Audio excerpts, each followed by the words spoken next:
Jean, welcome back to the Way of Champions, my friend. It's great to see your face again. Hi, John. Great to be here again and see you again. It's a We, little you know, colder than the last time I saw you. yes. We spent that amazing week in France working for the Ice Hockey Federation, and um, you and I are just sitting here catching up, and we almost like forget to hit record sometimes. So, you and I have gotten to do some cool trips together, whether it was Geneva or Nice, France, and Yes, yeah, yeah. but I thought this trip was so cool because we got so much time at dinner and some good hikes and jumping in the ocean just to talk about all things coaching and youth sports. And figure we might as well record another one of those conversations, right? Yeah, no, this is great, and it's always fun to have these meeting with you, and yeah, yeah. Yeah, Looking awesome, forward man. to this today.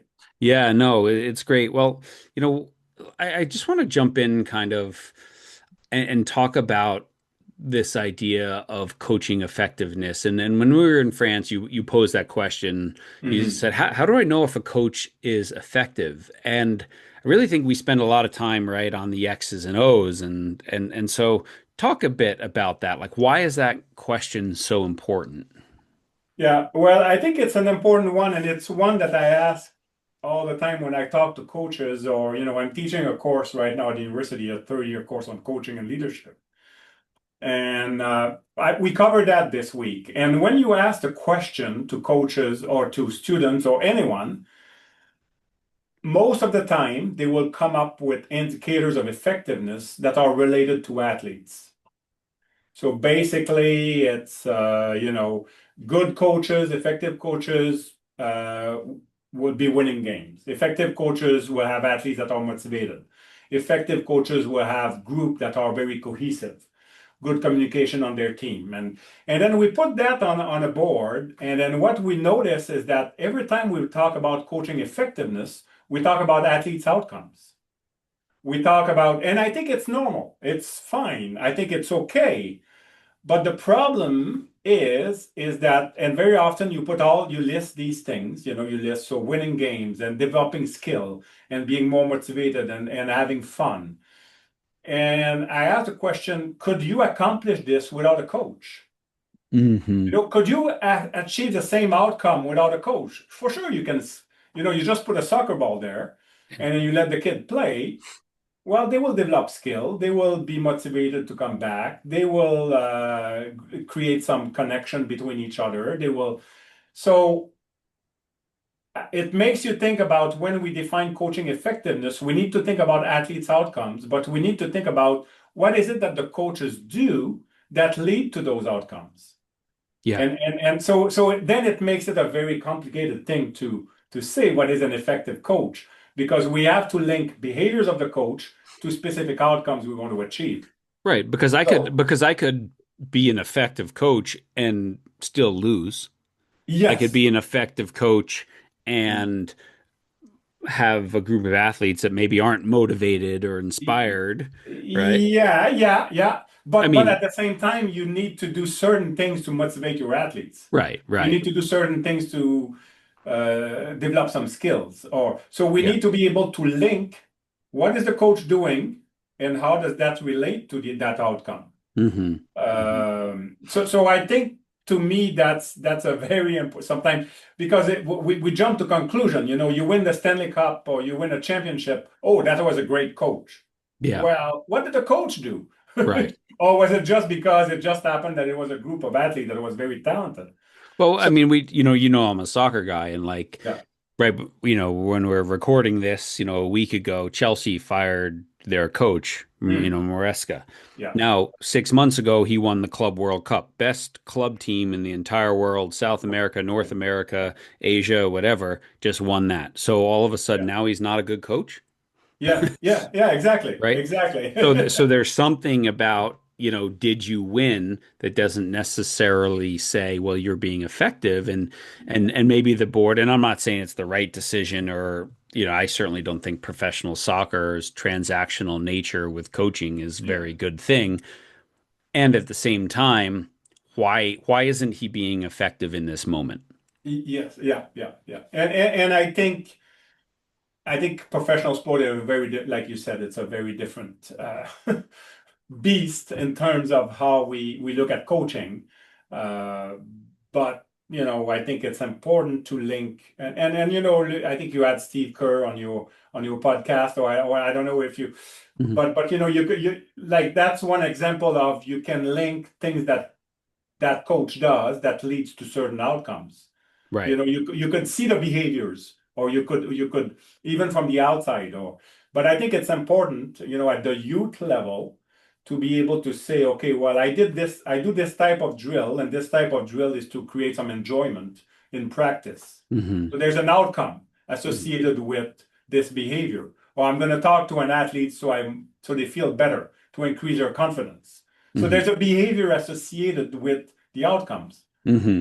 And you said, Uh, like, I've heard you say, I'm gonna just give you credit for this. Maybe it's, you weren't the first one, but we went down this path for a long time of long-term athlete development and all that yeah, sort of stuff. And yeah, I think it was you who said it first to me. You can't have long-term development without short-term engagement, right? So talk for about sure. that for a second. Yeah, yeah. Well, this is exactly, maybe we'll talk later about the where we're going with our research, but that is a grant that we wrote in the fall about trying to understand a little bit more the experience that kids have in youth sport, like the immediate experience. And then we use the concept of interest to frame this experience.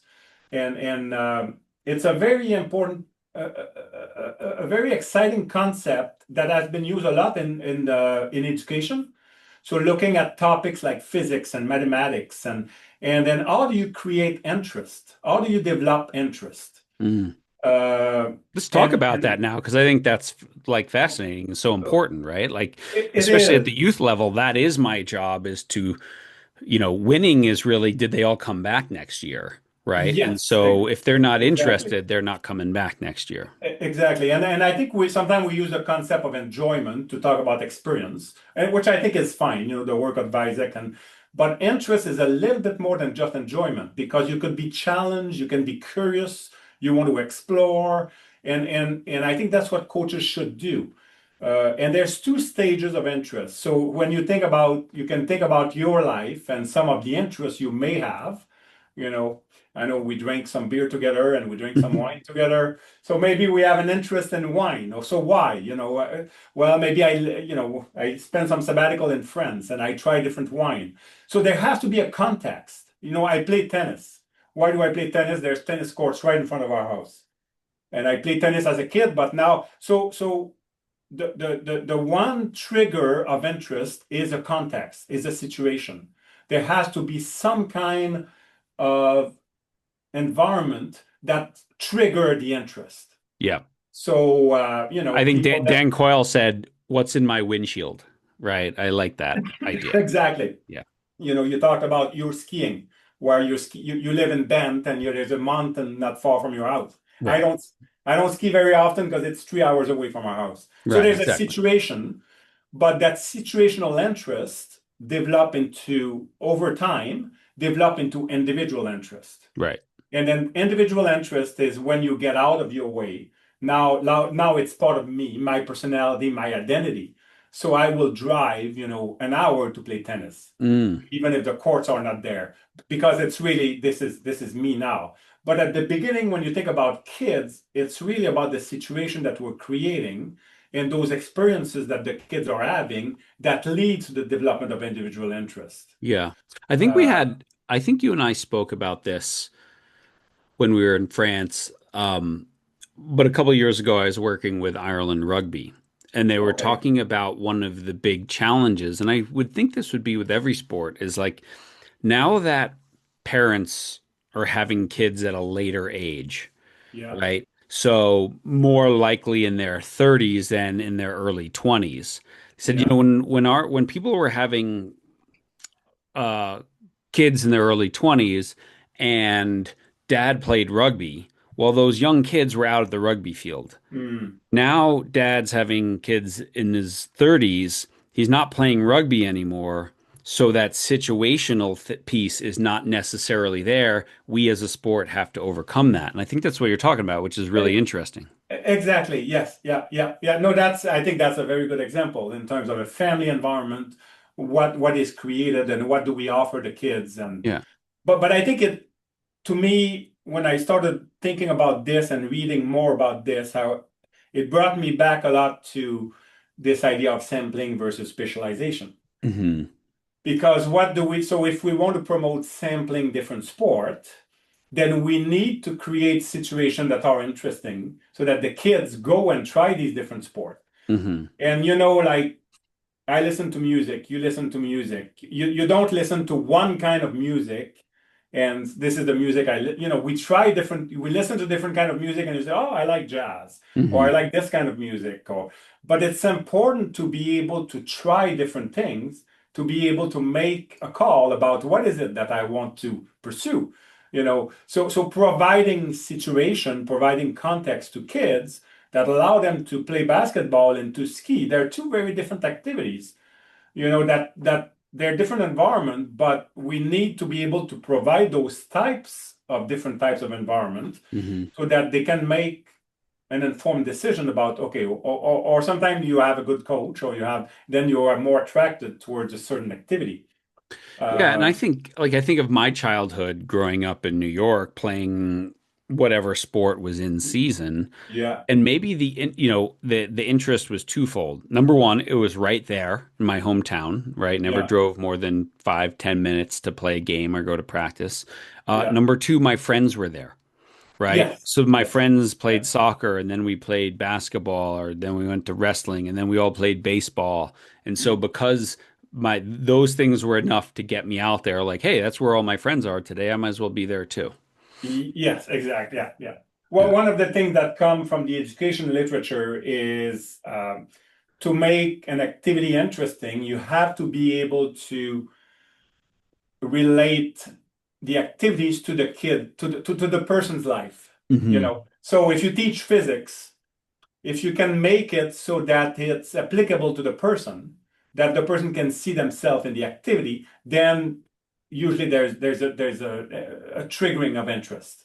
Yeah. And so, having your friends there, but making an activity so that it is appealing, it is, there's exploration, there's curiosity, because I want to go a little bit further Yeah. with these things. So, I was very surprised so I have a doctoral student now who's working on these projects. We just did a scoping review, literature review, and there is one article published in Sport using the concept of interest. Wow. So a lot of it is about motivation, and that's fine, but it's a very different things because interest is very much the moment experience and the cognitive, like the feeling that we have. It's a subjective, emotional things that happen when we're interested into something. So it's a different thing from motivation. Yeah, and is it then, I mean, obviously the next step is then what causes people to lose interest, right? Exactly. And if Yeah. Yes. we're maybe labeling it burnout, Yes. or maybe that's just a component of losing interest. And what else can Yes. cause people to lose interest Yes. would be a lack of enjoyment, would Yeah. be um, poor coaching, Lack would of be challenge. lack of challenge, Yeah. Yeah. Yeah. no, no more friends, so a bad team environment. So Yeah. I would think some of these things that drive enjoyment, like positive coaching, positive team dynamics, challenging environment, Yeah. also would the lack of them causes people to lose interest. Yes. Yes. Yeah, Yes. which Yeah. is No, really for interesting. sure.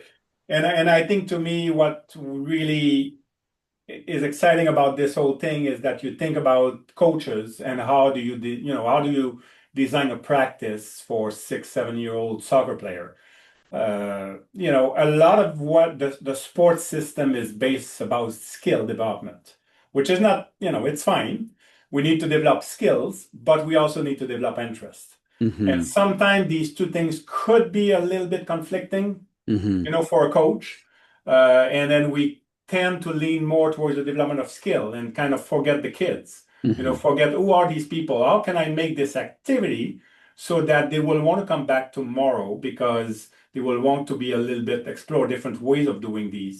And Hmm. and sometimes Yeah. So I think bringing this into youth sport would be because we have a youth sport system that is built on competition and on skill acquisition and sometimes we forget the person and Yeah. and who they are and what brings them to the activity. A lot of times we do. And I also think this concept as we sort of talk about it is interesting because so like the number one question that I get when I go to a parent talk, I will always get this question is when's it supposed to stop being fun and become competitive? Yeah. Right? Yeah, yeah, And my answer is always never. yeah, Enjoyment is always a factor. yes, And people push back against in that because they think enjoyment is not taking it seriously or yeah, not working hard or whatever. But as you talk about this, I think this is a really interesting thing is like this concept of interest. yeah, When it goes from recreational to competitive, when it goes from competitive to, you know, college level, yeah, interest always matters. And I think people could grasp that concept maybe yeah, more than the enjoyment yeah. concept, you know, or Yeah, the and I fun think concept.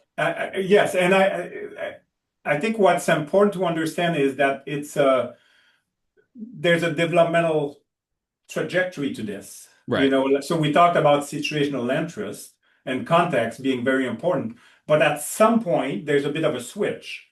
You know, like you probably ski enough that if you move, you know, out of Bend and you will go to a place where there's no mountain. I think you have that individual interest that you would make some trip and you would invest and put some resources to go skiing. Yeah. So I think that's a sign of individual interest. You know, but that's what we want the kids to get. But we need to understand the development of that. You Hmm. know, you don't have individual interest to start with. You need to be able to relate those activities to your life, to yourself, to you know, to have the enjoyment, to explore the challenge, to get some skill. And then once you have all that, then suddenly it becomes part of you. And now you're doing the sport. And then as other individual interests evolve in your life, they Yeah. could take the place of the sport. Exactly. Yeah. Yeah. Yeah. So Yeah. how do we create the sporting environment that keeps them going? Yeah. I keep thinking about this conversation I had the other day just with someone who was mentoring a very high level 12-year-old tennis player. Mm. And he was talking about how can I support her in her journey? She's so excited. She's so into it right now. Now, how Yes. many Yes. 12-year-olds do we hear that, right? And so Yes. it's Yeah. really like the question is how do I maintain her interest over the ups and downs, the good and the bad, some injuries, some losses, Yeah. all Yeah. these things. How do I maintain that interest in that long-term goal so that they Mm. can sustain, you know, that they love baseball, they love soccer, they love tennis, whatever it is, that's really, you know, Y- what it is because there's going to be moments when I could do something else. Yes. Yeah. Yeah. Yeah. But I think, you know, those things like curiosity, challenge, exploration, you know, like you still go skiing and you challenge yourself, you know, you try different things. You know, I play tennis, I play squash, and I do these things. But I play with people that I can compete with, you know, that oh, I'm not that good, but they're not that good either. But it's fun because we challenge ourselves.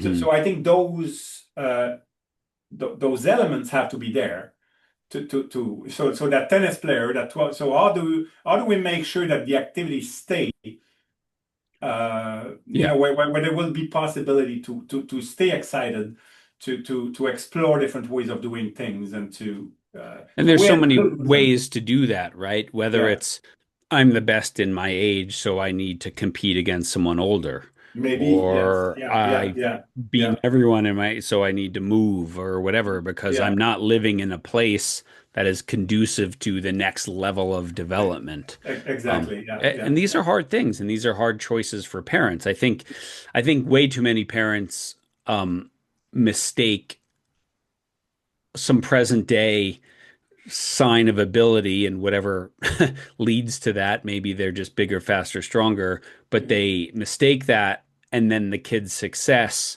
for interest that then means we need to leave here, move, Mm. leave this team where they're thriving, go someplace else. And Yes. 3 years later, that kid comes back and they're burnt out. They don't like it anymore and Yeah. whatever. And the parent goes, "Oh, but they when they leave, they always say to me, but my kid's different. Mm. You Yes. don't Yeah. know Yeah. my kid." I'm Yes. like, "You're Yeah. right, I don't. But I know the Yeah. 25 that came before them, and they all came back." Yeah.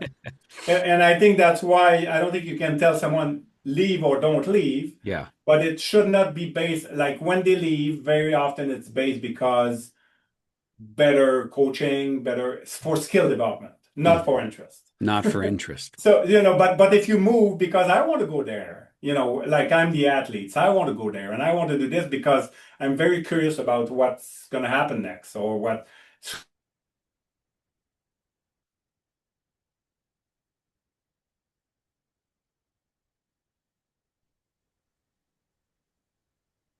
Whoops. Okay, you're back. I You lost you. Sorry about okay? that. Yeah. Yeah, okay. Hold on one sec. I'll just Yeah. let me leave a long pause. Okay. I'll edit that out. I just got a new internet router. My old one was great, and these new ones Uh, create this wireless mesh, oh and yes. they do this like every 30 minutes. They just shut off for a second and come right back Oh. on. So I got Oh, to okay. call the company because you're the I did a podcast yesterday and this happened. This is like Oh, brand new, so okay. annoying. Okay. Sorry about that. All right. That's Well, I okay. think we had a good point there. That was good. Yeah. Uh, I don't know if you want to put that in, but I was thinking, so I was in California during the holiday, Mhm. and there were pickleball courts. So I played a lot of pickleball because it was a family reunion, and we were. But it made me think about interest and about I don't know how, I think it's big in the US too. How this sport has just kind of grown, but it's so easy to play and you can become so good at it, but it's okay to play if you're not good at all. You Yeah. know, Yeah. I don't know. I was thinking about that sport and I said, wow, why are there so many people playing pickleball? Because there's all range of players and they made it very, very exciting. There's a social element to it. It's just like it includes so many things that people just I don't I know if think you ever play pickleball. I have once or twice, and I had never played before, and I went and played, and they're like, "You lied. What do you mean you haven't played?" I'm like, "I played lots of ping pong. I have a table tennis, Okay, yeah, yeah, so I'm like, it's really the same thing. It's just a little more movement." yeah, yeah, But yeah, it was really fun. I enjoyed it. yeah, yeah, yeah, I mean, I think that's such an interesting thing, right? Now it's accessible. Lots of people are doing it. yeah, There's a low barrier to entry. yeah, It's not expensive. Um, yeah. And like I said, if you want to start playing tennis, you need to have some skill before you can have fun. mhm. Pickleball, it's like you just pick up the racket and Just you can pick have up fun the right away. Yeah, exactly. Yeah, yeah. The other thing that I think is interesting, I was on a podcast recently for a guy named Joe DeSena, his podcast. He started Spartan races and Tough Mudder and all that. Okay. We were just talking about the idea of winning, right? And parents say, you know what, we're not winning enough. My kid's going to quit. And we were talking about that, and I said, what percentage of your people sign up to your races and they have zero chance of winning, right? And Yeah. he's like, probably 98%, right? But there's still this incredible feeling of accomplishment for finishing a Tough Mudder, right? Yes, yes, Finishing a Spartan race, running a marathon, whatever it yeah, is. And yeah, this is what I think we lose sight of in youth sports as well, that yeah, if my kid's team doesn't win, what was the point? And it's yeah. like, well, when you did that marathon, you weren't going to beat the Kenyans. Why Hmm. did you do it then? You had Yeah. no chance to win. Actually, they were done, showered, collected their check, and they were on the airplane by the time you finished. But Yes, there's yes, still a feeling of achievement, and sport can be that as well. And I think pickleball is like a nice example. yes, yes, yes. And I think that's what we need to think about, for the kids. Like, how do you create those experiences where they could be successful, they can still learn skill, but there's a social element to it. There's, yeah, a lot of decisions we make in new sport are not based on the person and the interest of the person, but it's all about this system that we have to. Yeah. Yeah. And you said this to me years ago. We have to stop treating children in sport as though they're like a computer and we just program skill into them, Yes, right? yes, They're yes, human yeah, beings and yes, they have this human needs of yes, connection, of yes, motivation. I mean, you can talk about all those yeah, like and those things matter a yeah, lot. And we often treat, like you said, is like we're just going to take these kids and turn them into soccer players and we're going to give them the skill. And if they can't pick up the skill, well, then we'll just find someone else to yeah, learn the skill. But yeah, no, yeah, they're human beings and they have good days and bad days. And you know what? Coaches, so are you. yes, Good days yes, and yeah, bad days too, right? yes, yes, definitely, yeah, yeah. No, it's but it's a huge and undertaking when you think about it, because are we going to change a system? Are you changing that? Like, especially with, you talked a little bit before about what's going on in the US with the scholarship and the college and the open, like it's getting earlier and earlier, and then so there's that carrot at the end of the that just drive the whole system, which is Right. very difficult to change. Right, Yeah. because what happens at college affects what happens in high school. And Yes. therefore, what happens at high school affects middle school affects elementary school. And so Yeah. everything trickles down. So Yes. if I want my kid at 10 to be here, well, these are the things I have to do at 6, 7, 8, or we'll never get there at 10. And the problem is, right, that when you're out of the system, you're out of the system. And obviously, we talk about this with like Joe Baker a lot and stuff, Yeah. is Yeah. like these talent development systems and whatever Yeah. are the problem with them is once you're out, you can never get back in. Yeah. So I think I would challenge you on that though, Okay. because I think the studies that are coming out, especially Ghoulish in Germany, like some Okay. of the study on soccer, Hmm. and then we did a one in Portugal with soccer too, or they're different population. Like the best kid at 10 and 12, they're not those best kid at 22, 25. Oh, often not. Yeah, I agree. They're not the same. They're not the same. So I think you're certainly right that you getting out of that system, it's hard to re-enter. But when you look at the top and you look at those professional players, very often they don't come from that system. They found a way. But it's such a small population. It's such a small sample. Yeah. It's probably about less than 1% of kids that play sport. So it's kind of hard to make a case, but I would argue that the system does not necessarily produce, No, I totally agree. And I yes, think, talking about like maybe a sport like soccer in Portugal, where it's the biggest sport and culturally it's there, and a yeah, kid can find pickup games on the street and play a lot, and then slide in play for a little town club and slide in later is very yeah, different than a kid who lives in Dallas and wants to play ice hockey.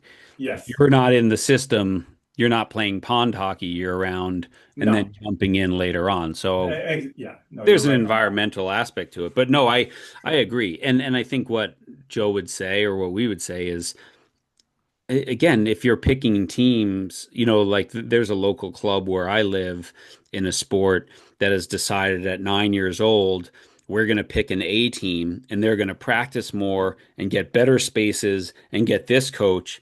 And Yeah, if you're on the B team or the C team, you're going to practice less and just kind of be shoved over here. yeah, And they've yeah, sold this bill of goods to the A team kids, and all those parents love it. mm, But what we know is that 50-60% of those kids aren't going to be there in a couple of years. yeah, yeah, yeah, And the kids on that B team who are probably born at the end of the calendar year and are a little mm, smaller, those are the kids who are going to make it, but they've already put up obstacles to that, yes, yeah, right? yeah, And yeah, that's so short-sighted, and it's chasing after what some parents of 8-year-olds want instead of yeah, what's good for kids. And yes, this is yeah, the adultification of youth sports that really hurts us. definitely, yeah, no, it is. and I think it's hard to change that system. It's hard but I had we just completed a study that I just reviewed it today. It's going to be published soon. Uh, a student who did a study on co-participation, because you talk about parents. Hmm. So those sports where you grew up participating parents participating with their kids. Hmm. So you talked about skiing. So that student is a Golf or professional, skiing or or something like golf, that. or Yeah. yes. So Tennis. she's a professional cyclist, Yeah, mountain yeah. bike, There you go. Yeah. and that's how she started. Yeah. She and with her dad, and she did Yeah. mountain biking with her dad, Yeah. and never got into a club until she was about 13 or 13, 14. Or Hmm. Hmm. uh, but that environment at a very young age, so the dad was not the coach. He was just going and doing biking with her daughter, and that's just what they were doing. It was a fun activity. So I think thinking about this in terms of how we structure the youth sports system, that's what the kids want. They want to be with friends. They want to have fun. They want to be challenged, and they want to. And then in that paper, we talked about this idea of a sweet spot of Hmm. skill, where the dad is waiting for the kids and trying different trails that are easier. But then there's a point where the kids catch up and they're about the same skill, so they can go at it pretty hard. But then suddenly the kids become better than the parent, and now the kid need to adapt. But Yeah. you think about all those skills that are developed through that kind of Yeah. participation, Yeah. in terms of compassion and in terms of communication. And so those are all great skills to have, in this. So, we As a dad who struggles to keep up with the yeah, kid yeah, yeah. anymore, especially my son who's just like, So you're "Phew," on the other side of the sweet spot. I'm on the other side for sure. And it was a hard moment, that sweet spot where, he's like, we're mountain biking. He's like, "Hey dad, can I pass?" You know, Okay, yeah, yeah, um, yeah.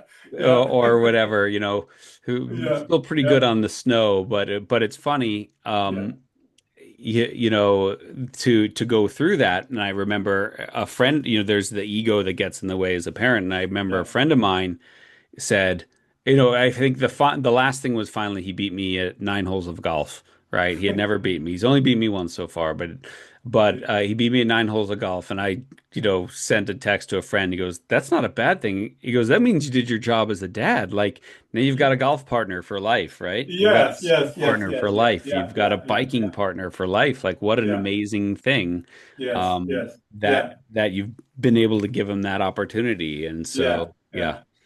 But But no, you it's know cool. what? But I think it's kind of interesting to think about that type of environment for youth sport, because the parents are involved, they're not overly involved.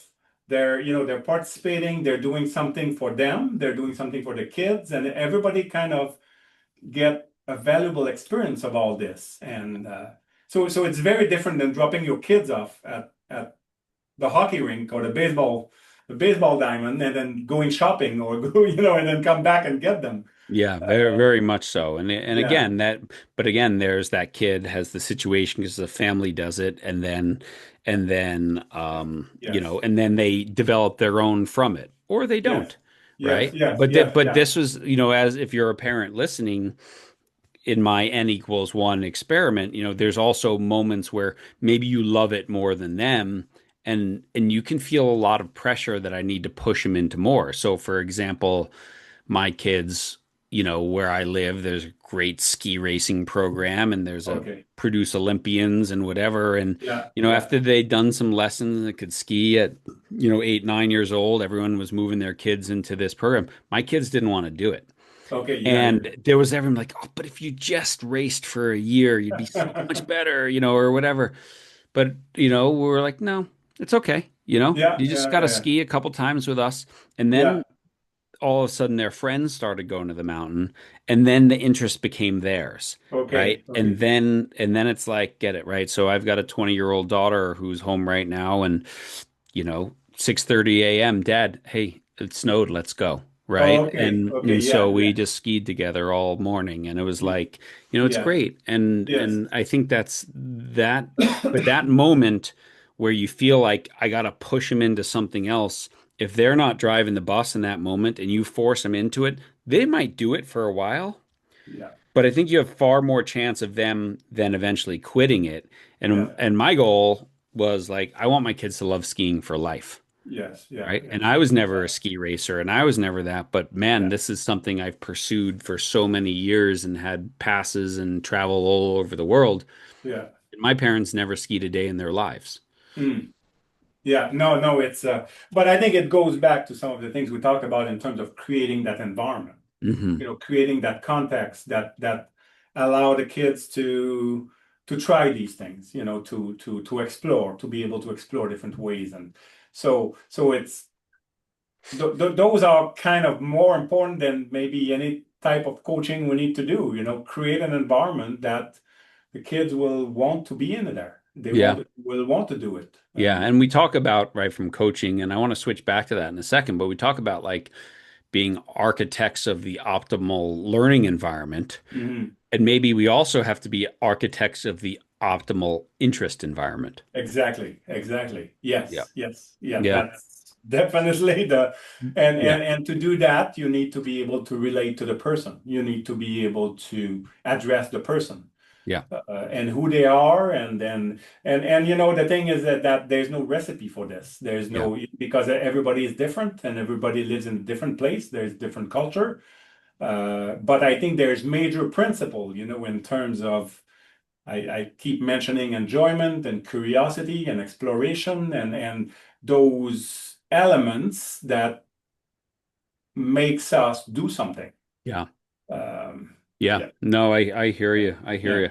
Let's shift back to coaching because we sort of started there, and I think it's yeah, important if we can kind of finish there as well, is yeah, this idea of coaching effectiveness. yeah, And so I love how you started and said, well, what, coaches, how we sometimes define it is not real. mhm, And then there's these assets of coaching, right? And yeah, certainly coaching knowledge of your sport and how to yes, teach skill and create the environment and tactics. That's important. But you yeah, talk about like that's just the foundation, yeah, right? But the house, the real thing of yeah, what you've measured in effectiveness is human skills, right? yeah, yeah. No, so I think we've talked about this before, but our definition of coaching effectiveness, coaches have professional, interpersonal, and intrapersonal knowledge Hmm. that develop outcomes in athletes. So when we did some studies over a year with coaches where we get athletes to rank their competence, their confidence, their relationship with others, like outcomes, and then at the end of the year, and then we observe coaches throughout the years. So we observe them in terms of their behaviors, what they do in competition, in practice, and how do they interact with the kids. And what we found is that the team where there's an increase of competence, they have better skill at the end of the season. Increase of confidence, they're better and they believe better in themselves. Increase of relationship, there's better cohesion in the team, better relationship. Those teams add coaches, professional behaviors, so that the knowledge of the sport was not what differentiated the kids that, but the kids that increase in those outcomes, but it was the interpersonal aspect of coaching. Hmm. So it was the how of coaching. So it's not necessarily what they do in terms of drills and in terms of skill development, but it's how they interact with the kids. And the whole thing could be summarized in terms that they were caring. Yeah. They were caring about the kids and who they were as a person. Hmm. And I think I mentioned that quite a bit before, but it's there's one coach in our study that talked about this idea of person-centered coaching. Hmm. They Hmm. were coaches that focus first on who those people were, and they were asking about their family and their school, and they were getting interested in everything else, and everything that is outside of sport. They were so Well, so you mentioned Steve Kerr before, and there was just an incident a couple weeks ago yeah. where he got in an argument with one of their star players, and the star player just walked off the court in the Okay. game. And this is a Okay. player, Draymond Green, that has had, Oh yeah. issues and technicals and Yeah. tough life and Yeah. instances. But Steve Kerr came out after the game when the press asked him about it, and he said, "You know what? I need to be better in that moment." Oh, okay. He didn't throw his Okay. player under the Okay. bus. He said, "I need to be better. I need to be Okay. the bigger person in that moment. I can't Okay. get in that shouting match that makes one of my players want to walk Okay. off the court in the game." And that Okay. sort of right Well, or wrong, I mean, talk about that, that's interpersonal connection with that yeah. player for sure. So one behaviors, I know we had a whole full podcast about transformational coaching, but one behaviors, we have 11 behaviors of transformational good coaches go Hmm. that are transformational. But one is showing vulnerability. So what did Steve Kerr do there? He showed Yeah. vulnerability. Yeah. It would have been very easy to go in front of the press and say, you know, that's not my fault, it's his fault. And Yeah. maybe it is his fault, but he showed that he was, you know what, I need to work better. I need to be better at this. And how Right. And often coaches would maybe behind the scenes, he can be like, listen, man, you definitely, can't yeah, do that yeah, and whatever. yeah, And yeah, I can't do that. But yeah, publicly, so this player doesn't get attacked, he says, hey, this is yeah, on me. yes. As the And I coach, would, I got to do that. based on what I've observed with him, I would not be surprised that he went to him and apologized. Yeah. Yeah. Yeah. And then let's start over. Let's talk about this. Yeah. Yeah. But an apology, like being saying sorry to a player, I don't know if many coaches do that. Yeah. Yeah. I don't know if Not or enough. it And still and doesn't again, very go well in the practice, and then it's always the fault of the players, and never yeah. the fault of the coach or Yeah. Yeah, exactly. Exactly. And I think, you've seen me do the sticky note exercise, and yes, yes, this yeah, all comes down to it. It's like it's always 90 yes, 10, 80 20 yeah, relationships, connection, yeah, interpersonal stuff yeah, versus X's and O's. So I yeah, think coaches understand this, but like there's challenges to this, right? Like we all know if we want to make coaches more effective, we need to teach interpersonal skills. yes. But it's hard to do, isn't it? Well, so I think it's hard, and the reason it's hard, based on my, what I observe and what I've been able to see, is that if you're a basketball coach, there are vocabulary that we use to talk about basketball, about the professional knowledge of basketball. Hmm. A layup and a pass and defensive play, an offensive pattern, and how so coaches can go on and on because there's words that they can use to talk about the Hmm. game of basketball. Hmm. And you can teach about the game of basketball because there's vocabulary that we use to be able to understand each other about the games. When we talk about interpersonal behaviors, I think most people would agree that's very important. But then we start talking about it and we talk about different things and we use different words and we're not able to agree on a model or something that would allow us to have intelligent conversation about what is good interpersonal behaviors. Hmm. Because Hmm. somebody would say it's good to yell sometimes. Well, I'm sorry, but no, it's not. Hmm. Hmm. Like the literature would say that it's not. Yeah. So maybe you yell and it was okay, but don't it doesn't have any relationship to we started this whole thing about outcomes. It doesn't have a relationship to confidence. It doesn't have a relationship to competence. Yelling is not a good thing, and we know that from the literature. Yeah. So but then we have these so what are those behaviors? What are those behaviors that we know have an effect on the outcomes? So Hmm. showing vulnerability was one. Hmm. So if you show vulnerability, it's going to have an effect on trust Hmm. on your team, and there's going to be better relationship on your team, and your athletes will be trusting you as a leader or as a coach.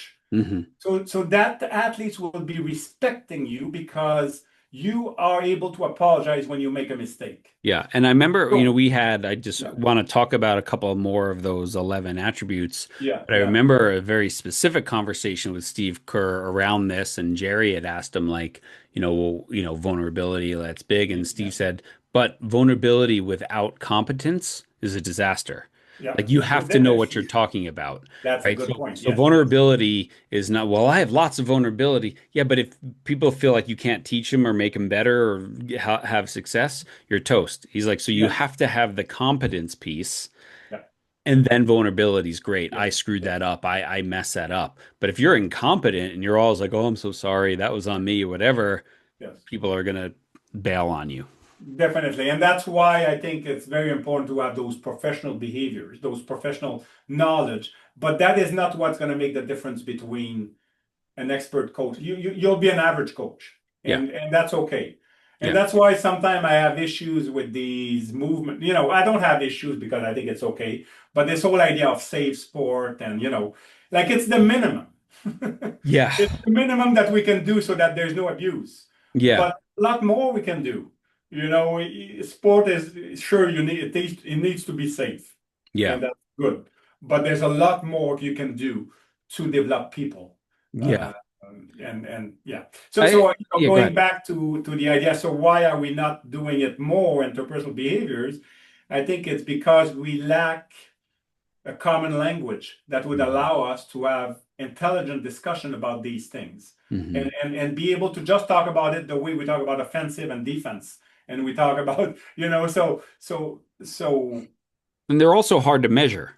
well, that's the other thing. Yes, definitely. But at the same time, we've been able to we're able to observe those behaviors. Yeah. So we have an observation system that allows us to. So, when we do this workshop with coaches, uh, you know, you see a coach on the soccer field and the coach asks a question to his athletes instead of telling them what to do. Well, that's intellectual stimulation.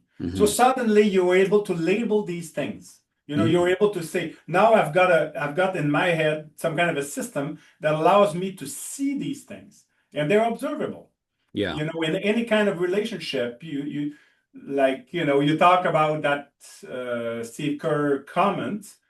Well, if you have the system in your head, that's showing vulnerability. Hmm. That's part of being a transformational. Hmm. And Hmm. and then suddenly you start seeing these things. You have a coach talking to an athlete about how school was yesterday. Oh, this is individualized consideration. Yeah. Or Yeah. suddenly it kind of whoops. So I think if we're able to get coaches to think that way a little bit, that it's more difficult to measure them, but they're observable and we can see those things. Yeah, there's a guy I want to have in the podcast, and I forget the name of his business. I wish I could give him a shout out. Um, and he's developed an AI tool that a coach can wear a camera and it film his or her session, and then the AI will break it up into, that was questioning, that was this, that was that, and it's really cool. And if we added in Coach some Logic, I think. Coach Logic, yes, thank you. Yes, yes, we've been in touch. You have good, yeah, Yes, and I yes, would think like if you like, wow, that was a yeah, really good session. yeah, How many times did I focus on an individual? How many times did I yeah, show vulnerability, yeah, whatever? So yeah, yeah. yeah, Coach Logic, So, yeah, so, so the one thing I think with is systems, as we've had a lot of talk.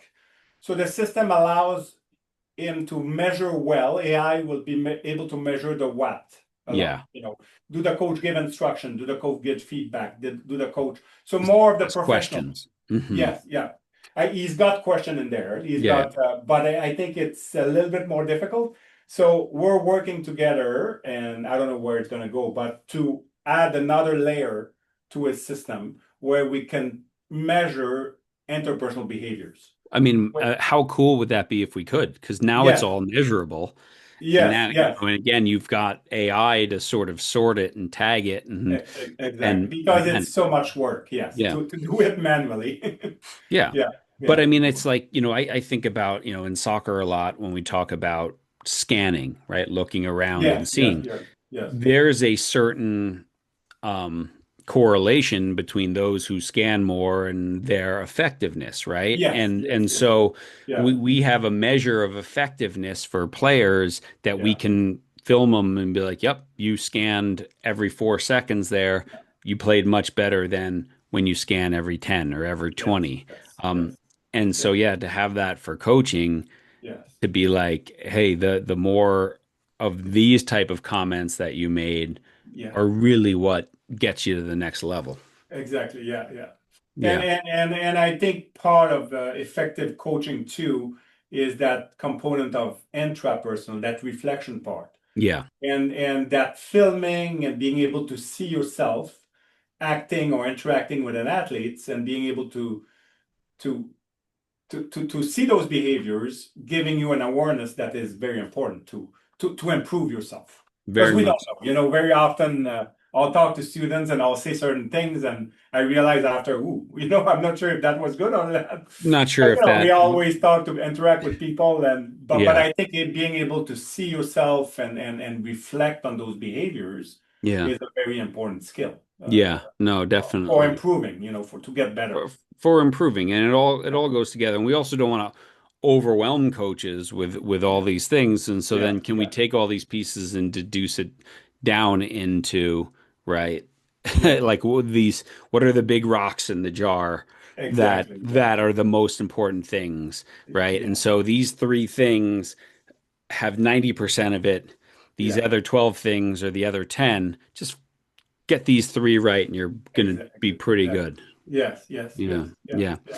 Yeah. Any last thoughts, Jean? Any other, well, like, or maybe what do you see coming down the pipeline in terms of what coaches need to know or parents need to know? I mean, we talked a lot about your upcoming research on interest, which Yeah. very interesting. Yeah. Yeah. But yeah, Yes. anything else that you see? What's the future coach need to know and understand? Yeah.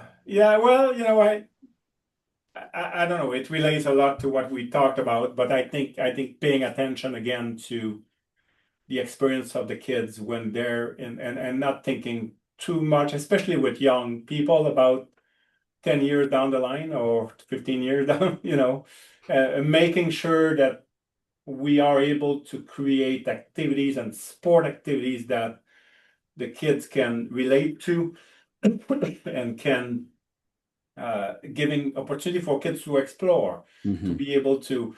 So we have, what our sport should be done.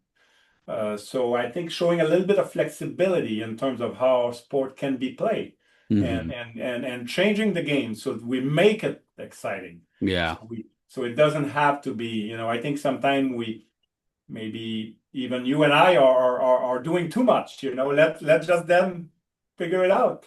Yeah, yeah, no, amen. We're more likely to interfere than we are to, if we're not Ye- careful. So, Yes, yeah, yeah, yeah. So yeah, yeah. amen. Awesome. Well, Jean, I really appreciate you being back on. How can people connect with you? Or I don't know if you still are active on Twitter or anything like that. Or Yeah, not really. that's I good. try That's good. yeah, I was for a while, but so the best way is email, Yeah, probably. Yeah, yeah. yeah. And what you want to share that on here? JC46 JC46. Yeah, at queensu.ca. Queens. Queen with an S and a Yeah, U. That's it. Queens. Yep. Perfect. Queen. Yep. Awesome. Well, hey, thank you so much for being on the Way Champions again. Always a wonderful conversation.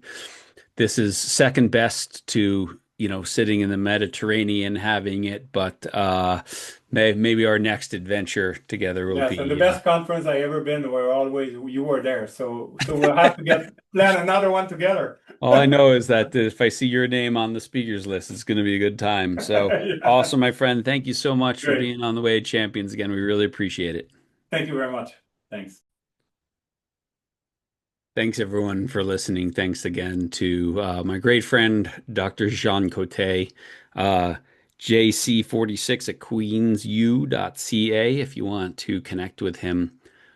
But what an interesting concept, this idea of interest and the thing that we talked about there with, um, you know, people push back against enjoyment But I don't think anyone can argue that if you're going to sustain performance and keep getting better, that interest has to be high. And so this research he has coming up, and what are the components of interest, what we can do as parents, what we can do as coaches to drive interest so they can get through injuries, get through difficult times, get through struggles, overcome, right? The kid who gets cut and has high interest says, I'm going to fight back, versus the kid who has low interest, gets cut. Nah, I'm going to go do something else. So really fascinating concept there. And then this, just want to reemphasize this idea that your X's and O's skills are the foundation of your house. And a solid foundation is absolutely critical.